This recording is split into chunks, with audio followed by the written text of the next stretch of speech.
Respiratory system, respiratory system जानते हैं आज। तो respiratory tract form the path through which air passes from the nose to lungs. Respiratory tract एक रास्ता बनाती है जिसके द्वारा हम लोग हवा को नाक से लेकर के लंग्स तक पहुंचाते हैं।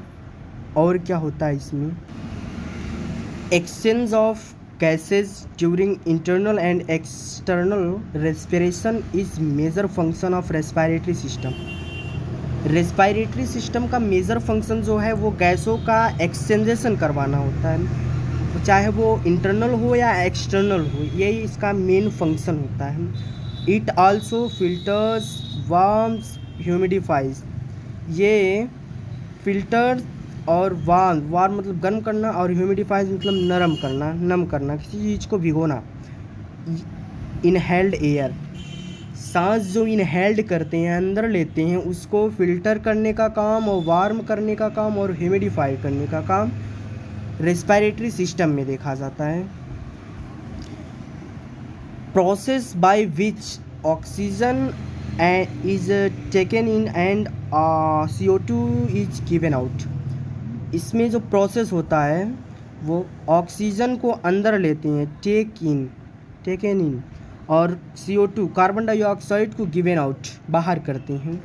यानी कि रेस्पिरेशन जो ये प्रोसेस होता है उसमें ऑक्सीजन गैस को अंदर लेते हैं एंड कार्बन डाइऑक्साइड गैस को बाहर छोड़ते हैं। और एक इम्पॉर्टेंट चीज़ ये बता रहा हूँ, रेस्पिरेटरी ट्रैक रेट जो होता है, रेस्पिरेटरी रेट जो ब्रीथ में मापा जाता है, ब्रीथ पर मिनट। तो हम लोग 1 मिनट में 12 से 16 बार ब्रीथ करते हैं, यानी 12 से 16 बार सांस को लेते हैं और छोड़ते हैं 1 मिनट में। अब देखते हैं टाइप्स ऑफ रेस्पिरेशन। रेस्पिरेशन जो होता है वो 2 प्रकार का होता है। एक होता है एक्सटर्नल रेस्पिरेशन, दूसरा होता है इंटरनल रेस्पिरेशन।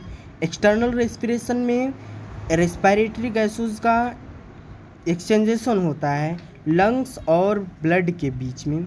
लंग्स और ब्लड के बीच में रेस्पिरेटरी गैसों का एक्सचेंजेशन जो होता है वो एक्सटर्नल रेस्पिरेशन में आता है। और ब्लड और टिश्यू के बीच में जो एक्सचेंजेशन होता है गैसेस का, वो इंटरनल रेस्पिरेशन में आता है। ये हो गया टाइप्स ऑफ रेस्पिरेशन। ये रेस्पिरेशन जो होता है, रेस्पिरेशन को हम लोग शॉर्ट में ब्रीथ कह सकते हैं, मतलब सांस लेने और छोड़ने को ही रेस्पिरेशन बोलते हैं। देखते हैं फेज ऑफ रेस्पिरेशन। फेज, कितने फेज होते हैं, 1 मिनट। हाँ, के फेज ऑफ रेस्पिरेशन। तो रेस्पिरेशन के 2 फेज होते हैं, एक इंस्पायरेशन और दूसरा एक्सपायरेशन। इंस्पायरेशन को बोलते हैं निश्वसन और एक्सपायरेशन को बोलते हैं निःश्वसन। इंस्पायरेशन जो होता है उसमें air inter lungs from atmosphere, यानी बाहर के एटमॉस्फेयर से एयर को इंटर कराते हैं लंग्स में, अपने फेफड़ों में, मतलब हम लोग जो सांस लेते हैं उसको इंस्पायरेशन कहते हैं। और एक्सपायरेशन जो होता है, air leaves the lungs into atmosphere. हवा जो होती है वो लंग्स से एटमॉस्फेयर, बाहरी एटमॉस्फेयर में छोड़े जाते हैं, इसको एक्सपायरेशन बोलते हैं। यानी कि हम लोग जो सांस छोड़ते हैं उसको एक्सपायरेशन बोलते हैं। और ये इंस्पायरेशन जो होता है ये एक्टिव प्रोसेस होता है, और एक्सपायरेशन जो होता है वो पैसिव प्रोसेस होता है। अब जानते हैं कौन सी गैस हम लोग कितना लेते हैं और कितना छोड़ते हैं।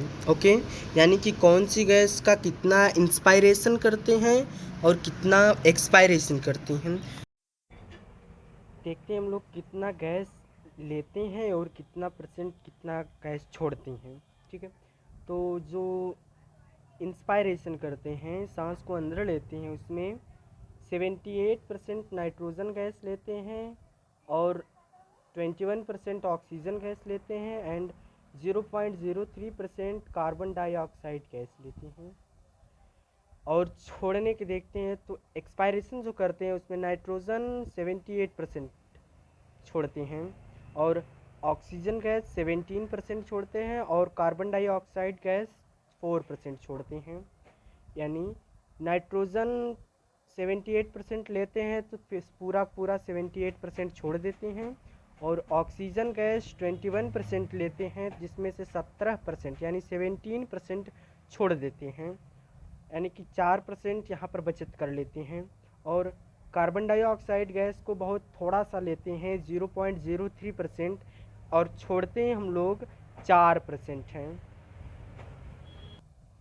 तो यहाँ पर कार्बन डाइऑक्साइड गैस और ऑक्सीजन गैस में ही थोड़ा सा चेंज हो रहा है, बाकी नाइट्रोजन 78 ले रहे हैं तो 78 नाइट्रोजन छोड़ दे रहे हैं, 21% ऑक्सीजन ले रहे हैं, 17 छोड़ रहे हैं, 4 बचा ले रहे हैं, वही 4 कार्बन डाइऑक्साइड को छोड़ देते हैं। ये कार्बन डाइऑक्साइड बहुत ही कम मात्रा में लेते हैं जिसमें से 4% छोड़ देती हैं। अब पार्ट ऑफ रेस्पिरेटरी सिस्टम देखते हैं कि रेस्पिरेटरी सिस्टम के कितने भाग होते हैं। तो सबसे रेस्पिरेटरी सिस्टम में टोटल सात सात ऑर्गन्स होते हैं, 7 ऑर्गन्स होते हैं।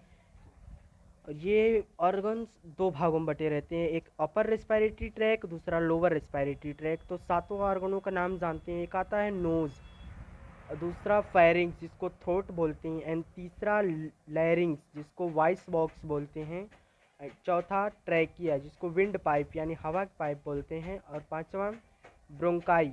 ब्रोंकाई ब्रोंकाई ही आगे जाकर के 2 भागों में डिवाइड होती है जिसको ब्रोंक्यूल्स बोलते हैं। दोनों फेफड़ों में जाती है, एक राइट फेफड़े में एंड एक लेफ्ट फेफड़े में, ऐसे दोनों फेफड़ों में चली जाती हैं। और लंग्स, ये लंग्स हो गया। और एल्वियोली, एल्वियोली का रेस्पिरेशन में बहुत ही अहम रोल होता है, यही गैसों का एक्सटेंशन करवाता है। बाहर से ले आई गैस हवा को ब्लड तक पहुंचाने में एल्वियोली का ही बहुत ही अहम रोल होता है। इन सभी पार्ट्स में, इन सभी ऑर्गनों को 2 भागों में बांटा गया है, एक अपर रेस्पिरेटरी ट्रैक, दूसरा लोअर रेस्पिरेटरी ट्रैक। तो अपर रेस्पिरेटरी ट्रैक में आता है nose, pharynx, larynx and trachea, नहीं, नोज, फेरिंग्स, लैरिंग्स। और लोअर रेस्पिरेटरी ट्रैक में आता है bronchi, bronchioles, trachea and lungs. Upper respiratory tract में आता है नोज, फेरिंग्स, लैरिंग्स, ये 3 चीज़। और लोअर रेस्पिरेटरी ट्रैक में आता है trachea, bronchi and bronchioles and lungs and alveoli, ये आते हैं लोअर रेस्पिरेटरी ट्रैक में।